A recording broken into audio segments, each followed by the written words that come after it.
Jason was born as the son of Aeson, the rightful king of Iolcos. He was known as a courageous leader and was highly regarded for his heroic quest for the Golden Fleece. One interesting detail was that he had a connection to the messenger god Hermes through his mother's side. Jason's story has been told in many works of literature, including the epic poem Argonautica and the tragedy Medea. He became even more well-known when it was discovered that he was married to the powerful sorceress Medea. This only added to his mythical reputation. In the modern world, Jason became a popular character in various adaptations of his myths. The 1963 film Jason and the Argonauts depicted his legendary journey, and the 2000 TV miniseries of the same name cemented his place in popular culture. His legacy as an iconic figure in Greek mythology continues to capture the imagination of people worldwide. Peleus was an ambitious ruler who wanted complete control over Thessaly. He had already defeated Aeson in a bitter showdown which resulted in the deaths of all Aeson's descendants except his half-brother, for reasons unknown. Alcimede, Aeson's wife, gave birth to a son named Jason, who she sent away to be raised by the centaur Chiron when she heard of Peleus' intentions. Many years later, Peleus sought counsel from an oracle, which warned him to watch out for a man wearing only one sandal. As fate would have it, Jason returned to Iolcos as a grown man, with only one shoe, as he had lost the other helping an old woman cross the river Anoros. Peleus was hosting games in honor of Poseidon when Jason arrived and was announced as the man with only one sandal. Peleus was alarmed, as he knew that Jason was a threat to his rule. Jason declared himself as the rightful king, which challenged Peleus.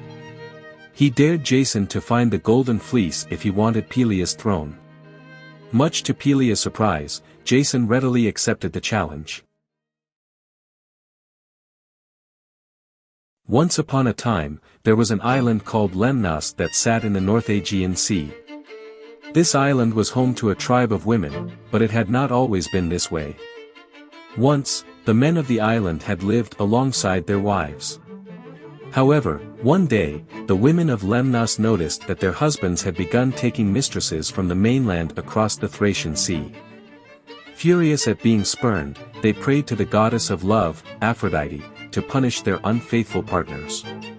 In response to their pleas, Aphrodite made the women of Lemnos emanate an unbearable stench, causing their husbands to recoil from them in disgust. Unable to stand the smell, the men went to live with their mistresses, leaving the women of Lemnos alone and abandoned. Feeling angry and bitter at Aphrodite's punishment, the women of Lemnos decided to take revenge on their unfaithful husbands. One night, while the men of the island slept, the women crept into their houses and killed them all except for King Thoas, who was sealed in a chest and thrown out to sea by his daughter, Hypsipyle. King Thoas would later be rescued, but the women of Lemnos would continue to live without men, with Hypsipyle taking on the role of queen. Years went by, and one day, the Argonauts visited the island of Lemnos. The men on the ship were eager to meet the women of Lemnos and learn about their strange way of life. They mingled and interacted with the women, and over time, a new race was born, the Minyi. Jason, who was the leader of the Argonauts, even fathered twins with the queen of Lemnos. However, not everyone was pleased with the Argonauts' actions. Heracles, in particular, found their behavior to be disgusting and pressed his fellow Argonauts to leave the island. This was surprising, given that Heracles himself had been known to have numerous affairs with other women. Nevertheless, the Argonauts eventually set off, leaving behind a lasting legacy on the island of Lemnos. After Heracles and his crew landed among the Doliones, they were treated with great hospitality by King Cyzicus. The king informed them about the mysterious land beyond Bear Mountain where the Gegons, a tribe of 6 armed earthborn giants, resided. The crew was fascinated by the story and decided to explore this land. But the king failed to warn them about the danger that awaited them there. While most of the crew went to gather supplies, the Gegons took the opportunity to attack and raid their ship. However, Heracles, being one of the guards, managed to fight them off and kill most of them before the others returned. The remaining Gegons were defeated, and Jason and his team resumed their journey. But the journey didn't go as planned, and they ended up landing in the same spot they were earlier that same night. In the darkness, the Dolions confused them for enemies, and a battle broke out between the two groups. Unfortunately, many of the Dolions, including their king Cyzicus, were killed as a result of this conflict. The Argonauts realized their grave mistake and felt regret for what had happened.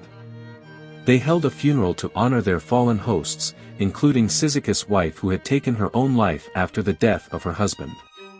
They left the Dolions with heavy hearts and a renewed sense of caution as they continued their journey. Do you want to explore more Greek mythology stories? Who do you want to see featured next? Subscribe and leave a comment below to let me know. I'll see you in the next video.